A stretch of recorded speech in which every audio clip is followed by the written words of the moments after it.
Now we're going to show you how to use the toilet. And right now the camper is not connected to city water, and we have filled the tank, the freshwater tank. So you're going to turn on the water pump for the water pressure to build up.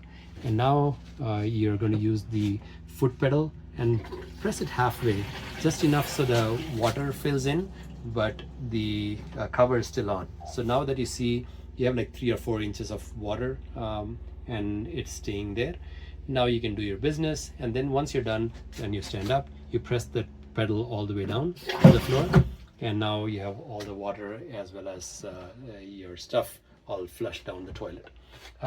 If you have shore water or city water connection, then you don't have to turn the water pump because the pressure is maintained by the city water itself.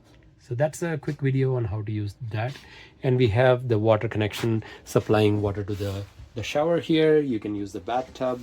You can also use the sink here.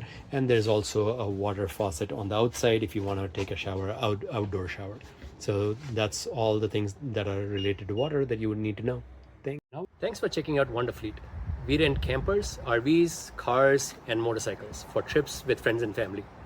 If you found this video helpful, hit the like and subscribe button and turn on notifications so you don't miss the next video. And if you know someone who might find this video useful, please share it with them. Thanks for watching.